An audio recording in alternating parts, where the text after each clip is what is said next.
HasanAbi corporate. I don't even know what that is. Biden is making history as the first president to walk the picket line in the auto worker strike. This is 100% real.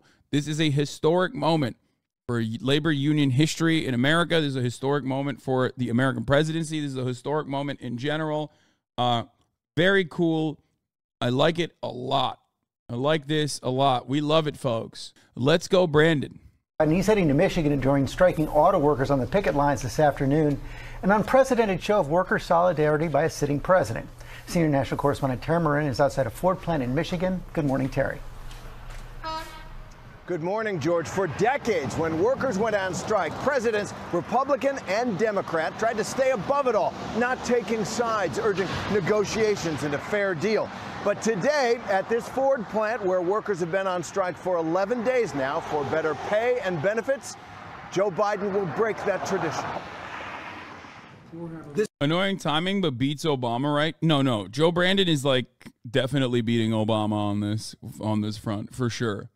The Brandon administration is definitely way more openly pro-labor than the Obama administration was, 100%. After all, the NLRB, under the Brandon administration, as we mentioned before, instituted a lighter form of card check, which was legitimately a campaign promise from Barack Hussein Obama. That was a campaign promise from Barack Obama that he actually pushed for in Congress too, and then never actually followed through on once he became the president. And the NLRB obviously doing this is not the same as legislation in Congress, which is significantly trickier and way harder to pursue and way harder to push for. But ultimately, that's a big win. That's a big W, which Obama could have brought up as well at the time. Brandon's NLRB is going after child labor pretty aggressively, partially because there's a lot more child labor happening, I guess, in America lately as conditions worsen, which is to be expected.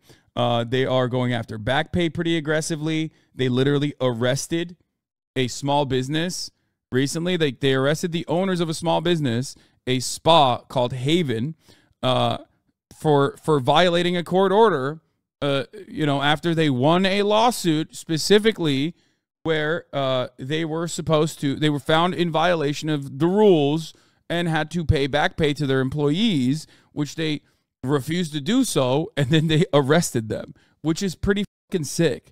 Like, arresting a small business owner is fire, okay? That's tight. Now, obviously, they should do that with larger businesses as well, but it's good to set up these kinds of precedents. I'm definitely a fan of what's going on here. You dropped this crown, King Uwu. Thank you. One thing I think a lot of chat doesn't understand is that Brandon's motives for this move don't matter at all. It doesn't matter if this is cynical. It still materially helps the union. Yes. Now, there's a couple things here that I find particularly interesting. Do you think this will have any actual positive effect on labor movements? Yes, dude. Yes. Yes. The bully pulpit is very important, especially for a lot of petulant libs, okay? Having the motherfucking president of the United States of America walk a goddamn picket line? Are you joking? The entire bourgeois state is designed to never do that. Now, obviously, we can analyze the material conditions and look at that and say, wow, like, labor has such little power that, like, the president can aesthetically go and walk the picket line. And that part is actually true. But, I mean, everything in the American government is specifically designed to eviscerate labor power, to crush labor power as aggressively as possible, and to effectively dismantle all the federal agencies, especially since, like, Reagan era neoliberalism. They've been very successful at doing such things. And there is a genuine disdain for the government doing anything. I'm from the federal government and I'm here to help is the scariest thing that you could ever hear, right? The worst thing that you can ever hear. So, big deal here, I think, for Brandon. If you ask me why he didn't do the same for railroad workers, I genuinely don't know, especially because the follow-through did legitimately offered the railroad workers quietly some of the things that they were they were interested in striking for. And I don't know why they did that quietly, because it was odd. It was a very odd thing to do with, like, because it's like a big PR boost. And I guess they thought that it wouldn't be a big PR boost. But the reality on the labor side, or the reality on the railroad worker side, is that obviously Brandon forced it forced the railroad workers to go back to work at a time when there were very serious demands being made, very understandable demands being made by the rail worker unions, right? He forced them to go back to work because these are like the most essential employees you can have. Obviously, these are freight trains. They're the ones who are carrying, chlorine and very important chemicals. They're the ones who make commerce work everywhere, but they also are the ones who are responsible for, your fresh water supply being drinkable, right? So that's part of the reason why they have a unique contract where the federal government's like, no, you have to keep working at gunpoint, right? But Biden not taking the side of the railroad workers in that conversation and then quietly actually going to them, taking their demands directly to the bosses in the railroad companies and getting at least some of their demands met is very interesting. I don't know why they did it quietly. I don't know why they did it after. It was an afterthought. Didn't get a lot of media coverage. That's why a lot of people are unfamiliar with that. Like, they didn't even, most of you, even though I have covered it before, probably didn't even realize that that is something that happened. And make no mistake, I am telling you, it's not, like, I don't think his cabinet, or I don't think his advisors in his ear are actually pro-labor by any means. I think that the people that they hear from are on the Capitol side, are on the boss side. I also said this as well. What did I use as an example? Well, the bosses didn't know that the UAW strike was a reality, that it was very likely that the UAW would strike. Neither did Joe Brandon. 2 days before the UAW strike started, if you remember, he said, I'm not worried about that. It's probably not going to happen, which is an unimaginable disconnect from the rank and file and the working, from the actual wage laborers at these fucking facilities and their bosses. To me, that shows that the people inside of Brandon's ear, inside of his orbit, are not on the labor side at all, because there were representatives, for example, from Michigan that were like, what the are you saying? I mean, this is all like, gotta move Kai real quick, sorry. There was a Politico article written about this, if you remember. I forget what her name is. The Michigan representative was straight up like called the Biden administration and said, are you out of your fucking mind? Are you guys insane? These guys are definitely going to strike. Yeah, he said a lot more than he thought by saying that he didn't know how bad it is out there. Exactly. If we hear, oh, Deb Dingle, thank you. Debbie Dingle was the person who literally apparently called up some advisors and was like, are you guys fucking insane?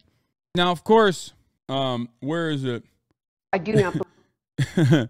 Debbie Dingle also has come out and said, I don't believe Biden should intervene. The president should intervene or be at the negotiating table. I've said that from the beginning. I just asked Sean Fain what it would take for the union to endorse President Biden, who says he's the most pro-union president ever. And he said that has to be earned. I really have to tell you that I think that we got to keep these two issues totally separate. I'm really worried about what's happening at the table. Come on, Debbie. It's funny to me because like she is fucking smarter than the goddamn bosses. Like, she's smart enough to recognize at the time. But remember, this is the guy in Brandon's ear that is actually, well, not in Brandon's ear, but this is the person that at least has like a better understanding of what the was happening on the ground.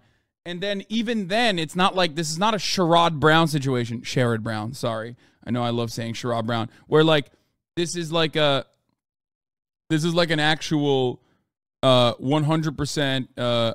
I don't know. I don't think she's like a super pro labor person. You know what I mean?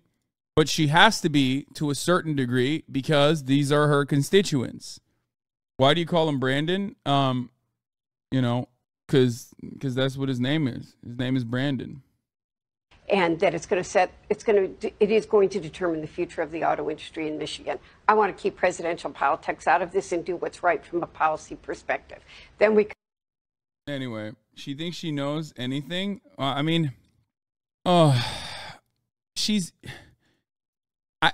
right. Like, here's her statement on the UAW negotiations, right? Here.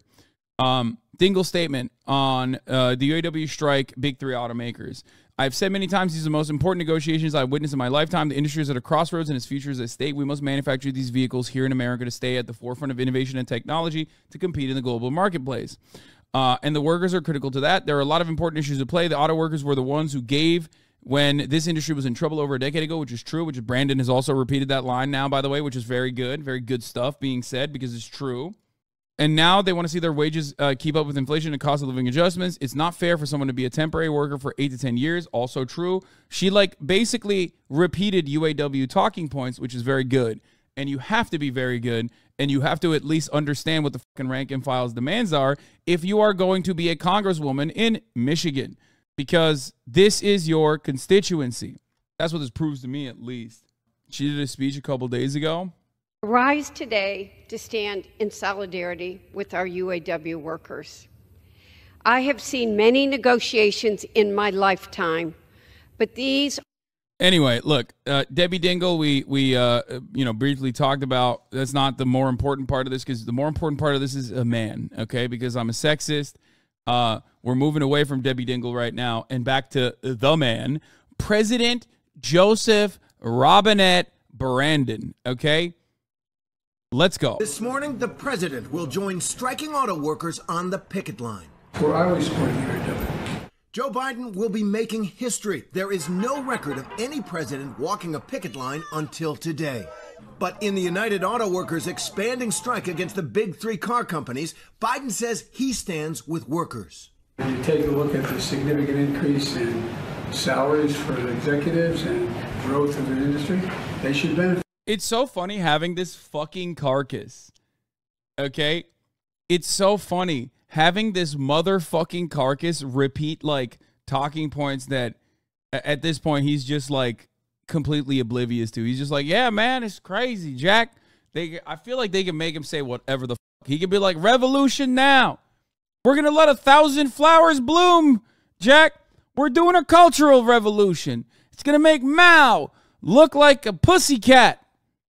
Are you a landlord? You're going to jail. And you're going to be grateful you're going to jail because no more rent seeking, no more parasitic behavior from those who shut off access in the form of enclosures from the average American, from the proletariat, Jack. At the top of the hour, there's a 3-minute ad break. And all the workers need to rise up and demand better wages so they can avoid those ads by subscribing for $5 or for free. I wonder why people think Biden is too old. It couldn't possibly be because he's doing something historically great and Hasan can't help but shit talk it. Meanwhile, Turdo talks total nonsense about windmills and is called a brilliant strategist for it. Yes. I don't know why we are at such an impasse here, Fango Lives. Maybe because you hate the windmill thing. Maybe because you wrote about it extensively. But yes. Yes. Even in this moment, it's not like Brandon looks like there's any life behind his eyes and knows what the fuck he's talking about. I'm sorry. He's old as fuck. And more importantly, he doesn't have the Riz no more. Okay? Also, I'm still supporting him. So what the fuck is your problem? What do you want me to do? Suck his cock? Huh? Is that what you want? I literally am. I just spent the first hour of this broadcast, as soon as we got done with my parasocialist update or whatever, glazing my man, okay, like a donut. It's nutty. What more do you want from me? I'm straight up throating it right now. I talked about how fucking great the NLRB is. I talked about the FTC. I talked about the FCC briefly. We're going to get to that later. What are we doing? I even defended the behind closed door sessions that they have where they lobbied the railroad companies. I'm doing tricks on it. Yeah, this is real. This is a reality, dude. It's happening. Oh, man. All right. But the White House insists that the details of any deal should be left up to the parties. A week and a half into this strike, those talks are inching closer as the UAW fights for a 40% wage increase and better benefits. Democrats are increasingly competing for union votes against Republicans like Donald Trump, who will address a crowd of union members on... That's bullshit.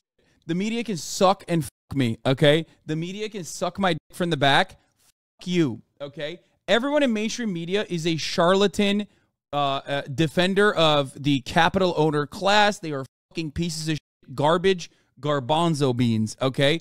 They should be doing actual fucking journalism. Suck my cock. Anyone that fucking says Donald Trump is actually going to talk to the striking workers is a fucking liar. He is not going to talk to the fucking striking workers. He's going to talk to scabbing workers at a fucking non-union shop in a fucking suburb. Like, it's bullshit. And guess what? I said this fucking a week ago. It's not like I am some prophetic person. I'm a fucking dumbass. And even I knew from that point, as soon as Donald Trump said, oh, I'm going to go talk to the fucking picket. Oh, I'm going to go I'm going to go to the picket. I was like, oh, he's not doing that. There's no way he's doing that. He would get booed. He would get owned. I told you he was going to go to a controlled environment, and that's precisely what he's fucking doing. And the media should stop doing this false equivocation. God damn it. This shit sucks so bad. How are you going to flub on this? You hate Donald Trump. That's like the one thing that causes mainstream media to like genuinely fucking behave like real journalists, right? And even then, he still fucked it up. Donald Trump is not going to the fucking picket. He's not. He's not. Why are they making this false equivalence? Why are they acting like he is? Wednesday.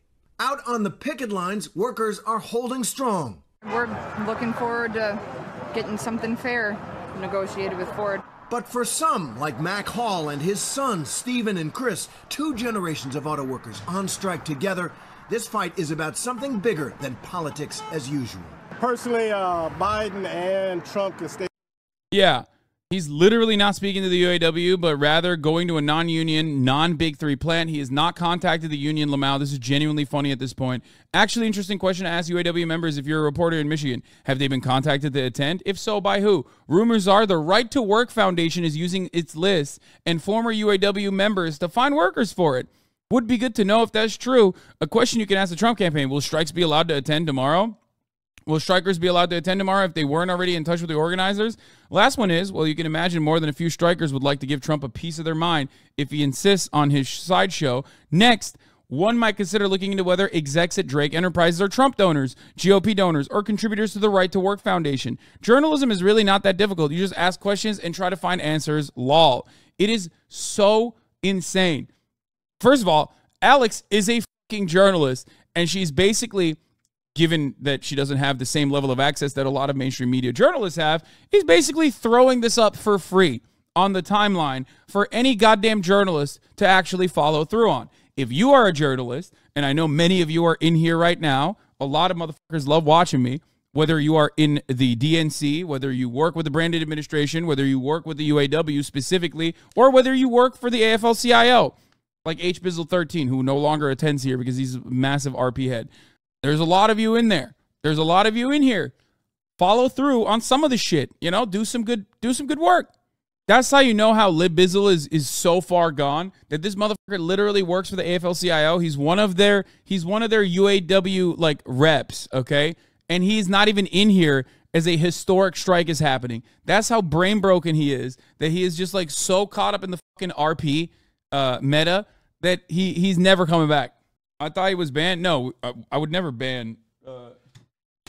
I would never ban someone simply over disagreements. I would ban them if they're being annoying. And he was never the type of dude who would say idiotic, even if we had disagreements. So, my best friend's dad is a union rep. He's such a good dude. He just wants to fight for people's rights. Hell yeah. Where were we? Let's get back into it. All right, let's stay at home. I think we have enough millionaires and billionaires trying to determine what we get. You don't understand. Mac Hall and his sons also told us they were grateful for support from any quarter, but their point is this isn't political. For the workers, it's not about politics. It's about getting a fairer balance between workers and management at these hugely profitable companies and not just in the auto industry. Michael? Yeah, you're right about that, Terry. It's not political. It's all about their livelihood. Thank you so much for that. Hi, everyone. George Stephanopoulos here. Thanks for checking. All right, let's get into it. Brandon went to the motherfucking UAW picket line. Oh, my Lord. Holy moly. Oh, my stars and garters. Never thought I'd see the goddamn day. Look at that. And there it is. There he is. My president, okay? The real president. President Sean Fain. The shadow president. Standing right in front of the decrepit flesh. Being held up by the greatest necromancers, Joseph Robinette Brandon.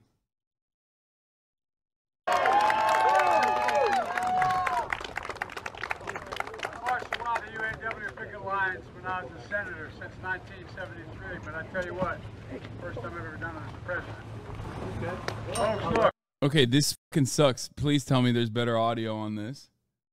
Do we have better audio on this or what? Seeing an American president on the picket line using "we" in reference to a striking labor union is hard to convey what a startling break that is from the previous 45 presidents. Yeah, I don't think people understand that. The notion of anti-labor presidents is largely a myth. American leaders were almost wholly pro-labor until the 1980s. Okay, dude. Yeah. Okay. Sure. Did you see how Alex refused to call Biden or Trump president on media appearances, but will only say President Sean Fain? Yeah, respect. The audio doesn't really get better. Okay, it might get better. Famously, pro-labor politicians were around during the Civil War and Industrial Revolution. Yeah, no, they were always. Joe Biden, minutes after slipping on steps of Air Force One. I marched a lot of UAW picket lines when I was a senator since 1973, but I tell you what, first time I've ever done it in person. Wait, what? Yes, Joe Biden clearly says in the video it's the first time he marched on a picket line as president. It's definitely a lie to say Biden said in person. Let's keep going. One thing is real simple, and to be very brief. The fact of the matter is that you guys, the UAW, you saved the automobile industry back in 2008 and before. Made a lot of sacrifices, gave up a lot, and the companies were in trouble. But now they're doing incredibly well. And guess what? You should be doing incredibly well too.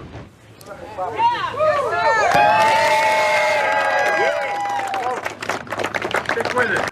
I love that this is a once in a lifetime historic moment where the goddamn president is at a picket line and the fucking media doesn't have microphones, dude. Like, what are we doing? Like, what the fuck are you guys doing? Every single one of you should be fired from your fucking jobs. Jesus Christ. This is where the people on the ground now watch us law. No, it don't matter. This is a huge deal. This should.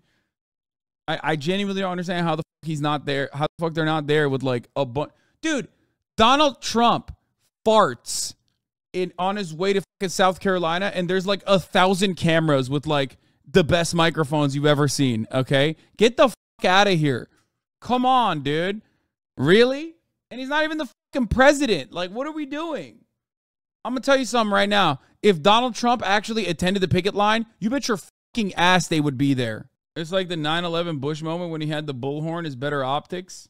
You deserve the significant raise you need and other benefits. Let's get it. No, him having the bullhorn is fine. It's just that they don't have like the adequate audio equipment there. Like, what's happening here? Get back who we lost, okay?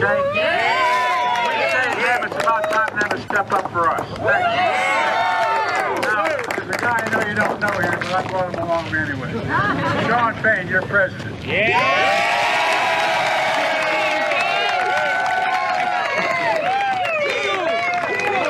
All right, good afternoon, UAW family. Thank you. I want to thank local. I don't get it. This looks like a very diverse cast of individuals, like black women, a lot of black people in general. I thought unions were all just like white people. What happened? What's that about? I thought unions were mostly predominantly occupied with like grad school kids who are trust fund babies who just are lazy and want to do socialism for the sheer aesthetics. Because my favorite neoliberal commentators, they always portray that picture that like labor unions and the supporters of labor unions are out of touch, elitist, rich libtards like myself, HasanAbi Piker. But it does seem like the American working class is significantly more diverse than the way I've heard about it from both mainstream media and also other neoliberal commentators. What is that about, you think? If only someone had access to the information, such as, like, for example, the black labor force is a higher union participation than the white labor force. If only someone knew that and repeated it all the time. I don't know. For example, just one of many examples, that the American working class is incredibly diverse, for example. You know, if only. You must have loved. It's because you're racist? Yeah, no, you're right. I'm the racist one. And not the people who desperately try to portray the American working class, the American labor force as like a singular, white hog living in fucking Alabama or something. And that this is precisely the reason why we can't focus on like, any of these like civil liberties or whatever, you know what I mean? We can't focus on anything else. Like we can't focus on any like racial issues or anything like that, because like the American working class is simply just white working class. That's how you jump on the fucking Trump is a real populist train, for the record. You are kind of racist. No, man, I'm the biggest, okay? Not even kind of, the most. You said they were all white? What? Okay, I think I got a good amount of schizo posters in the chat today. Figure it out, guys. When you get together, when you're in your fucking Discord group, like, figure out, am I an anti-white racist or am I, an anti-black racist? Like, which one is it? Because I get hit from both. I hear it all the time. I'm like, I'm an anti-white racist first and foremost, and then I'm also anti-black racist too. Like, which one is it? I think he missed the sarcasm. Oh, maybe. Street saying you're all race. You're the all races. Yeah, across the board. 174, home of Walter Reuther. Thank this local leadership and director. It does remind me when commentators said Bernie's plan for the working class didn't help black people, which was all wild. Yeah, exactly. No, the media also absolutely portrays this fucking dumbass narrative as well. The media plays a role in this kind of narrative. It's like aesthetics. It's all aesthetics. That's why Trump can get away with being a populist who loves the working class. It's like, no, he doesn't. Shut the fuck up. He's a billionaire real estate developer who very notoriously never fucking paid his workers. Are you fucking kidding me? It's so stupid. Do your goddamn jobs, man. Mr. Laura Dickerson.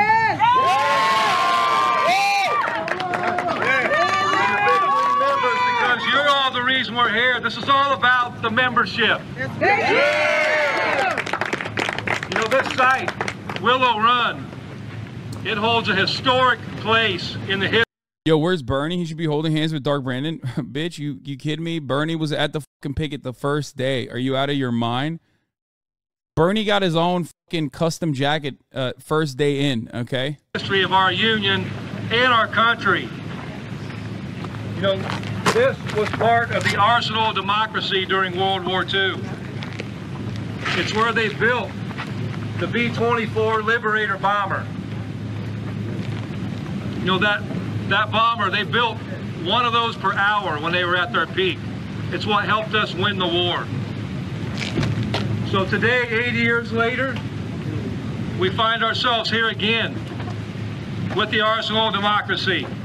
It's a different kind of arsenal. Brandon's like, I remember that. I was literally there. Like, damn, the B-24 Liberator, Jack, I literally seen it.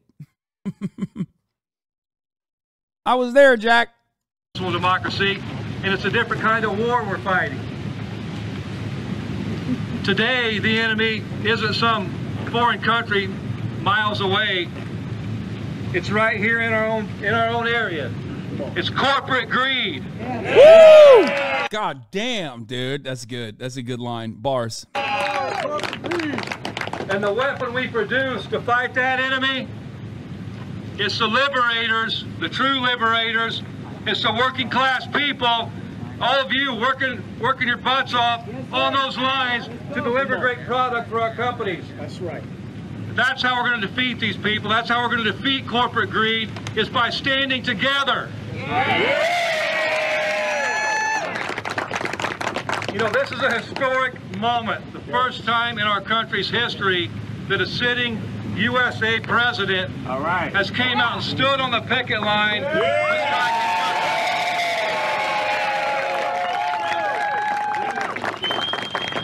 Our president has chose to stand up with workers in our fight for economic and social justice. Thank you.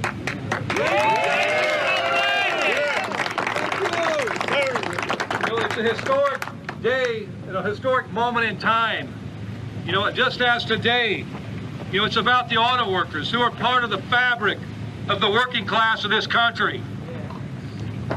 We're the people that make the world run. It's not the billionaire class, not the elite few. Advisors are coping about. Yeah, I saw this already. We covered this already. Okay, Edingermentum. He's just fucking ripping the Jeff Klein or not Jeff Klein, sorry, Jeff Stein article. Jesus Christ, he's become such a Twitter head, dude. Or maybe Jeff Stein ripped it from him. I don't know. I thought this was his article. Stealing jokes from Twitter. He just tweets way too much. Here he is where Trump was, and here's where Trump was instead of picket line. No, we're gonna cover the gun shop in a second. Trump is gonna be at Trump tomorrow is going to be at Trump tomorrow is going to be in a we'll get to that in a second. He's not going to the picket line. He's going to a non-union shop, and he's gonna fucking do the fake like populism bullshit. Awesome. It's awesome. And the most idiotic part of this process is like mainstream media not covering it adequately. Are you going to cover the gun? Yeah, I will cover the gun. Yes. I get more mad about the media than I do about Donald Trump, though. Let's be real. Specifically because 8 years is enough time to find a cover. Oh yeah, this was a massive gaffe too. Obama got ripped for this. If American workers are being denied their right to organize, when I'm in the White House, I will put on a comfortable pair of shoes and I will walk on that picket line with you as President of the United States. Sorry, I can't find my comfortable pair of shoes. I'm getting my shit sucked sideways by Larry Sinclair in Gurney. And pussy too. Let me be queer. When the Duluth Dyson comes knocking down your door to suck your shit sideways, you say, yes, please. Okay. That's a big gay, man. Oh, yes. Hey, that's a big gay, man. Why? I'm having so much fun with this stupid shit. Oh, man. That's such a great fucking branding quote. Hey, that's a big gay, man. Okay. We don't need a soundboard. I'll do all the sounds myself, okay? It's the working class of the billions of people who have been left behind. That's what this battle's about, changing that. You know what's going to move this? It's not some executive that owns our future. It's us. It's working class people from all walks of life. You know, it's what we decide to do together that's going to change it. It's going to shape the future of this earth and for future generations. And that's the economic reality that corporate executives don't want us to recognize. Yeah. I see these CEOs try to justify a system where they take all the profit and the workers are left to fight for the scrap. What are they doing? ABC Newsline is just on Biden. Like, what are we doing right now? Like, the president is speaking, okay? Hello? President Sean Fain is speaking. What are we doing here? We just got the camera on Joseph Robinette Brandon. Like, what the scraps and live paycheck to paycheck. That's got to end. Right. Yeah. They say they deserve all the profit because they say they're different. You know what? They are different. They have different degrees. They have different responsibilities. They have different titles, different positions. You know what? I agree, though. They're different. Let's talk about some of that. These CEOs sit in their offices. They sit in meetings and they make decisions. But we make the product. They think they own the world, but we make it run. The CEOs think the future belongs to them. Today belongs to the auto workers and the working class. And the difference between them and us is just as our theme song, Solidarity Forever, says. Without our brain and muscle, not a single wheel would turn. That's what's different about working class people. Whether we're building cars or trucks or running parts distribution centers, whether we're writing movies or performing TV shows, whether we're making coffee at Starbucks, whether it's nursing people back to health, whether it's educating students from preschool to college, we do the heavy lifting. We do the real work. Not the CEO, not the executive.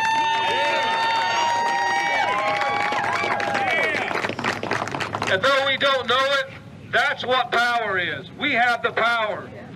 The world is of our making. The economy is of our making. This industry is of our making.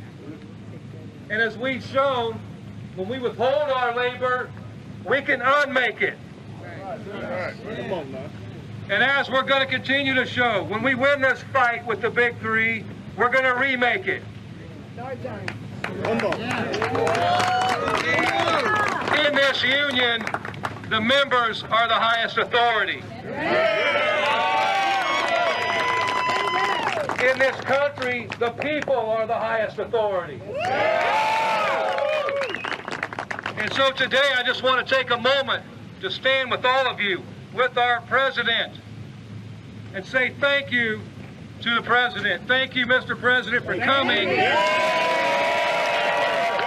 Biden's doing the beta stance right now. Yeah, he's not stance the fuck up. Let me tell you, not looking too good for his campaign prospects. You know what I'm saying? He's sitting there, arms crossed.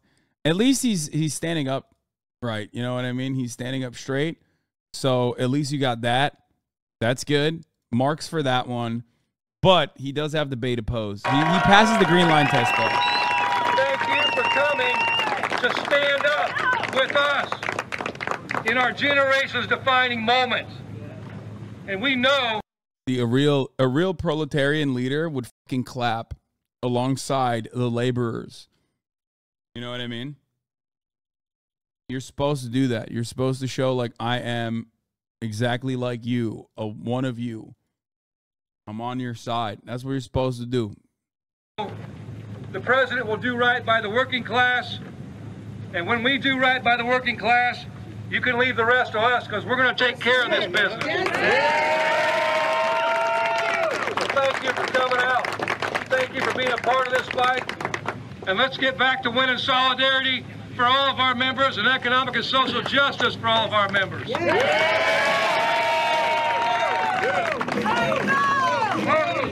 Heard me say it many times.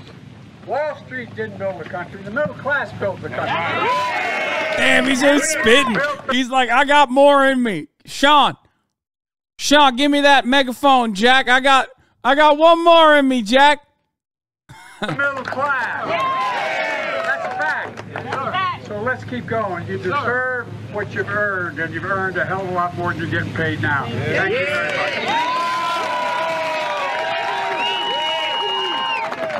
Am I crazy? I don't see a lot of. I see a lot of momentum on this on Twitter, but I don't necessarily see a lot of momentum on this on. Let me see. Let's see if CNN is actually covering it live. You know what I mean? Because this is like a big fucking deal.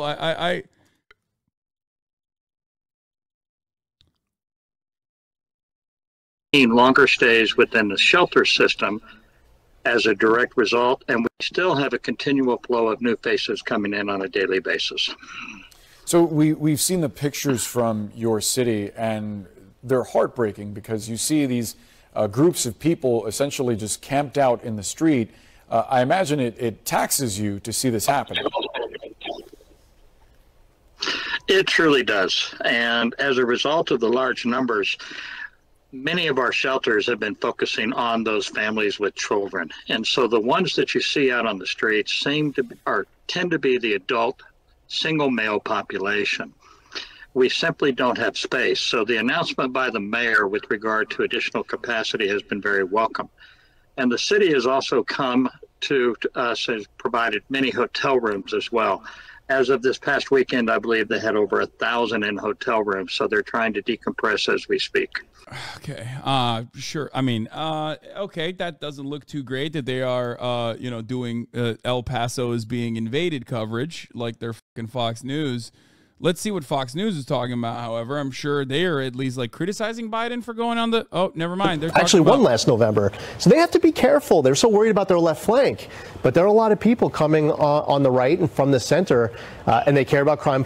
Okay, black on black crime on Fox News. Immigration invasion on CNN. Let's see what MSNBC is covering live. I mean, this is... To be fair, this is just like one moment. You know what I mean? It's one moment. It's just a snapshot. Maybe we got unlucky. It doesn't mean that it's like, super serious. Okay, MSNBC just has jacuzzi bath remodeling ads playing right now. They're on an ad break. So they were covering the migrant crisis like 30 minutes ago. No. That's like the major point of contention. That is going to be the major point of contention. Uncle Sammy Cedar made a good point about the media coverage. What's amazing is if you look at the reporting about Trump and Biden, post that thing about from the Times. Trump to woo striking union members in Detroit, skipping the second GOP debate. Now this. Oh, I already covered this. This is really, really. I mean, this is like. This part is the worst aspect of it. 100%. Like this part is the worst aspect of their coverage is like when they do this false equivalency as though like Donald Trump is legitimately going to the fucking picket line or something when he's not doing that. Yeah, it's very, very, very frustrating. Suella Braverman, the UK's Home Secretary, has been spouting great replacement rhetoric today, so America isn't alone in the shit at present. Love our political landscape right now, not at all unhinged. Yeah, it's almost like as contradictions seem to worsen, we just like get more and more reactionary as that's a very good way to distract the masses. El Paso's doing the best we can to house the people coming. It's nothing new for us. People need help, and El Paso has always been here with open arms.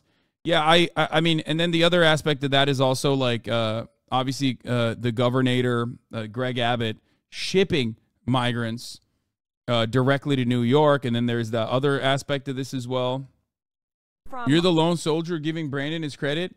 I mean, I was there when Joe Brandon. A lot of people shit on me and say, "Oh, Hasan, you are against Brandon and you want Trump to win because you love Donald Trump or whatever." But I was there when Brandon pulled out of Afghanistan, and what did I tell you? I told you he did the right thing and he was going to get punished for it. And guess what? He did get punished for it. He got fucking punished severely for it. His approval rating never recovered after that.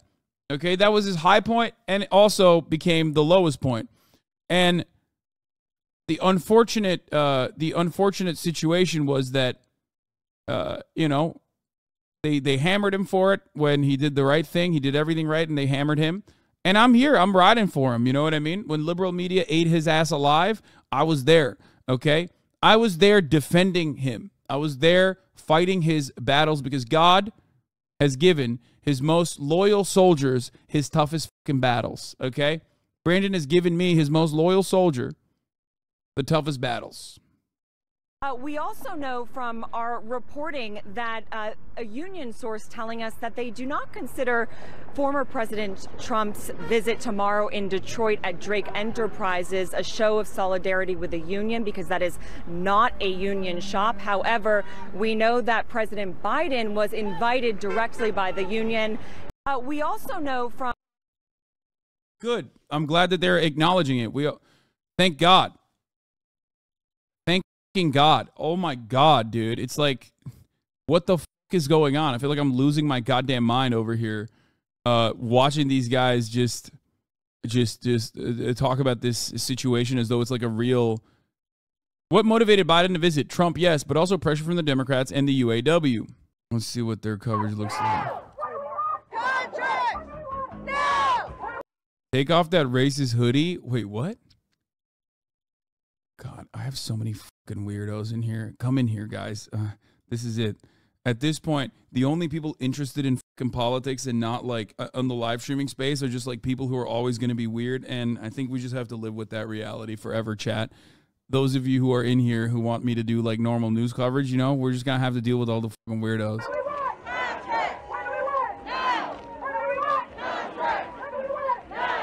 UAW, you saved the automobile industry back in 2008 and before.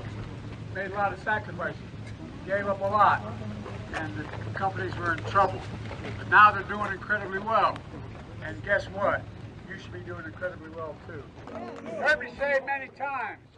Wall Street didn't build the country, the middle class built the country. And unions built the middle class. That's a fact. So let's keep going. You deserve what you've earned, and you've earned a hell of a lot more than you're getting paid now. Thank you very much.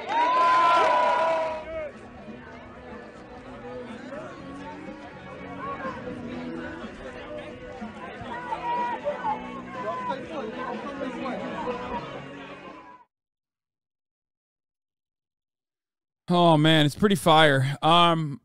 President Biden joined a group of striking auto workers on a picket line in Michigan on Tuesday, an extraordinary gesture to support of labor union by a sitting American president. Mr. Biden joined General Motors workers picketing at a distribution center just west of Detroit in Belleville, Michigan, then addressed the crowd with the union president, Shawn Fain. Unions built the middle class. Mr. Biden shouted through a bullhorn, "It's a fact." The president said the workers have made a lot of sacrifices when their companies were in trouble. Now they're doing incredibly well, he said. And guess what? You should be doing incredibly well, too. The president, dressed in a baseball cap, zip-up starter. I don't give a shit about his stylistic choices.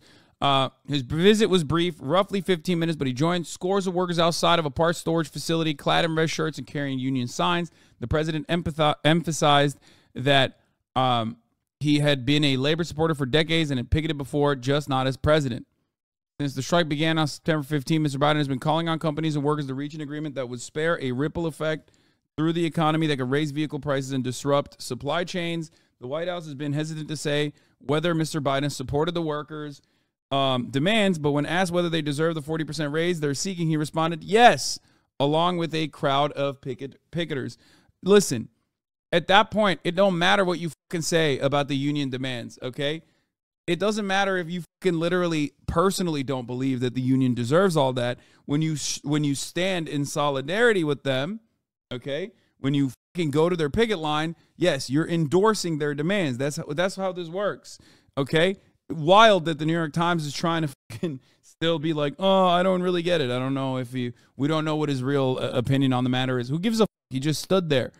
That's why it's a significant move. That's why it's a historic move. Former President Donald J. Trump campaigns asserted that the only reason Mr. Biden went to Michigan was because Mr. Trump announced a trip for Wednesday to speak to current and former union members. Former union members. Interesting. Mr. Biden faced more pressure from his within his own party and the UAW than he did from Mr. Trump. Mr. Biden was met upon landing by Mr. Fain, the president of the United Automobile Workers Union. In May, the UAW, which normally supports Democratic presidential candidates, withheld its endorsement of Mr. Biden, citing concerns over the electric vehicle transition. Mr. Trump has no plans to meet with Mr. Fain, who has publicly criticized the former president's plans to travel to Michigan.